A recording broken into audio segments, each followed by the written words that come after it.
Chapter 2. Now when Jesus was born in Bethlehem of Judea in the days of Herod the king, behold, there came wise men from the east to Jerusalem, saying, Where is he that is born King of the Jews? For we have seen his star in the east, and are come to worship him. When Herod the king had heard these things, he was troubled, and all Jerusalem with him. And when he had gathered all the chief priests and scribes of the people together, he demanded of them where Christ should be born.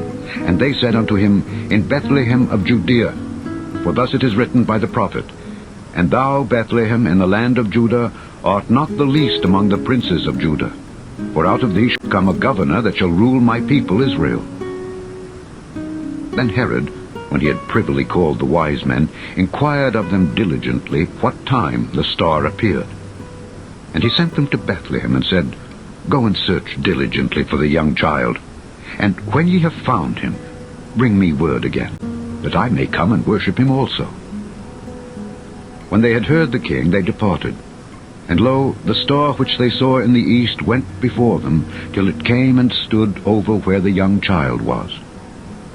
When they saw the star, they rejoiced with exceeding great joy. And when they were come into the house, they saw the young child with Mary his mother, and fell down and worshipped him. And when they had opened their treasures, they presented unto him gifts, gold and frankincense and myrrh. And being warned of God in a dream that they should not return to Herod, they departed into their own country another way. And when they were departed, behold, the angel of the Lord appeareth to Joseph in a dream, saying, Arise, and take the young child and his mother, and flee into Egypt. And be thou there until I bring thee word. For Herod will seek the young child to destroy him.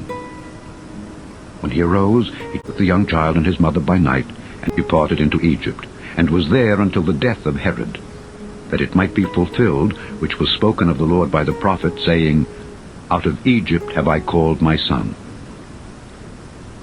Then Herod, when he saw that he was mocked of the wise men, was exceeding wroth, and sent forth and slew all the children that were in Bethlehem, and in all the coasts thereof, from 2 years old and under, according to the time which he had diligently inquired of the wise men.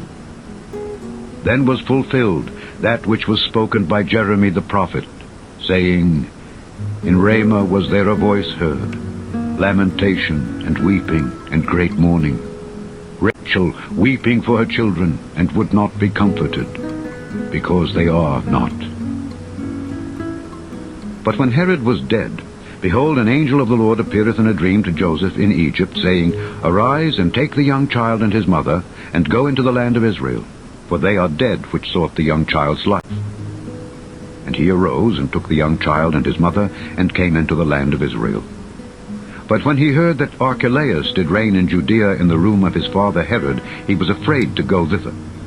Notwithstanding, being warned of God in a dream, he turned aside into the parts of Galilee. And he came and dwelt in a city called Nazareth, that it might be fulfilled which was spoken by the prophets, He shall be called a Nazarene. Chapter 2. Now when Jesus was born in Bethlehem of Judea in the days of Herod the king, behold, there came wise men from the east to Jerusalem, saying, Where is he that is born King of the Jews? For we have seen his star in the east, and are come to worship him. When Herod the king had heard these things, he was troubled, and all Jerusalem with him. And when he had gathered all the chief priests and scribes of the people together, he demanded of them where Christ should be born. And